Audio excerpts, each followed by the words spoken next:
Të nderuara media, Bashkimi Demokratik për Integrim sot reagon ashpër ndaj qëndrimit të avokatit popullit lidhur me organizimin e provimit të jurisprudencës noterisë për mbarimit. Ky qëndrim skandaloz juridikisht i pabazuar dhe i papranueshëm sepse e cënon një të drejtë e cila është e garantuar edhe me ligj edhe me kushtetutë. Është e papranueshme që e drejta për të përdorur gjuhën shqipe në provime shtetënore të paraqitet se e drejtë që realizohet vetëm me kërkesë të kandidatit. Përdorimi i gjuhës shqipe nuk është as privilegj, as favor administrativ, por është e drejtë e garantuar me ligj dhe kushtetutë dhe institucionet kanë obligim që ta zbatojnë atë me detyrë zyrtare ex officio, pa e ngarkuar qytetarin me procedurat e tjera. Po ashtu tentimi që kjo çështje të argëtohet me nevojën për harmonizim me ligje tjera, njësoj është i pabazë me ligji për përdorimin e gjuhëve i rregullon këto çështje dhe obligon institucionet për zbatim të drejtë për drejtë. Problemi nuk qëndron te ligjet, të nderuar qytetar, problemi qëndron te mungesa e vullnetit për zbatimin e tyre në praktikë. Qëndrime të tilla krijojnë konfuzion juridik, pasiguri te kandidatët dhe përbëjnë një hap prapa në standardin e të drejtave gjuhësore. Institucionet dhe barësit të funksioneve publike duhet të mbrojnë të drejtat e qytetarëve dhe jo të relativizojnë ato me interpretime të gabuara.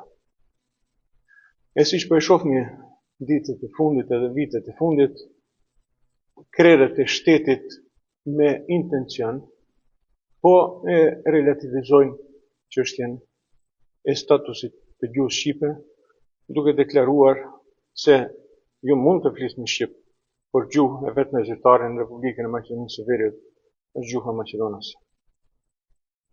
Në ndërkohë, edhe kryetari i gjykatës kushtetuese, edhe ministri i drejtësisë, jo vetëm që heshtin, po me veprimet e tyre dhe me mosveprimet e tyre, po i shkelin drejt për drejt ligjet aktuale dhe kushtetutën.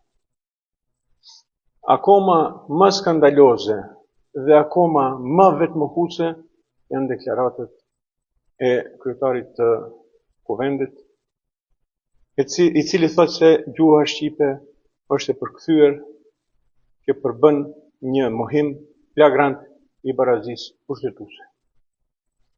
Këto qëndrime dëshmojnë një realitet të rrezikshëm.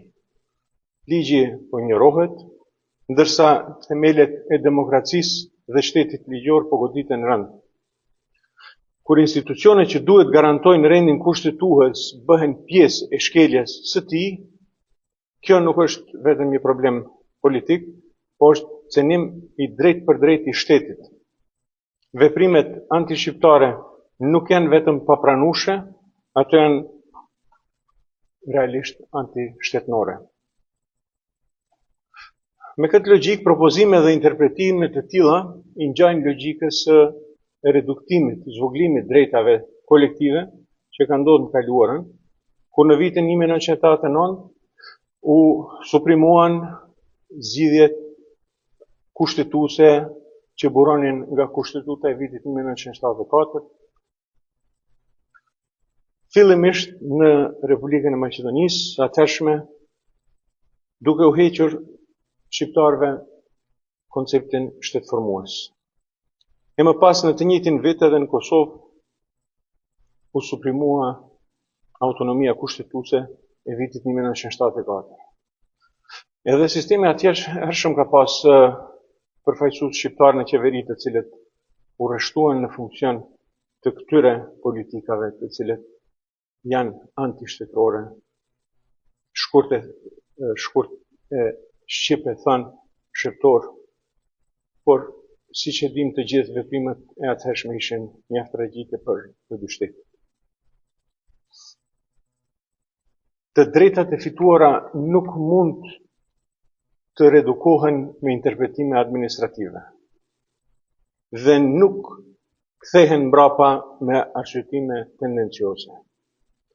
Është, nderuar qytetarë, është demagogji e pastër të mohojsh disa drejta të cilet janë të garantuara me ligj dhe me kushtetutë, në ndërkohë për të njëjtat i kërkoni me zë të lartë nga shtetet fëqinje, siç është Shqipëria, ose Bullgaria, ose Serbia, ku këto të drejta as nuk janë të parapara në këtë nivel juridik të cilin kemi në Republikën Shtetin tonë.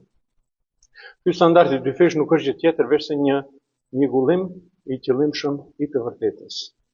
Një nebulozë e thellë dhe manipulim i hapur politik për të relativizuar detyrimet kushtetuese.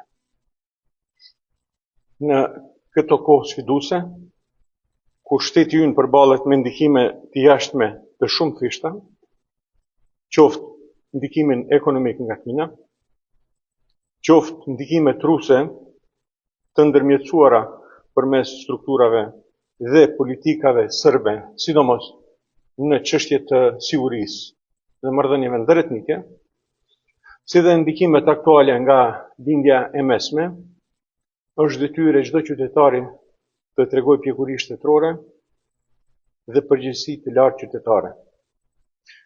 Në vend që të minojmë themelet e brendshme të shtetit përmes politikave përjashtuese dhe shkeljes së të drejtave kushtetuese, duhet bashkohemi për të ruajtur dhe të forcojmë për të forcuar shtetin.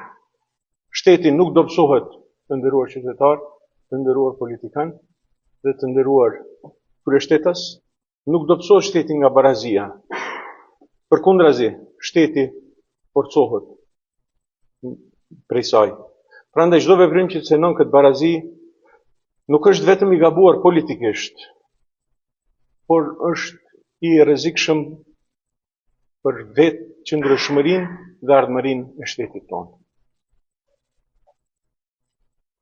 Në bazë gjithë asaj që thash, parashtrohet pyetja: a mendoni se kjo qeveri me këto qëndrime do të çojë vendin tonë drejt Bashkimit Evropian?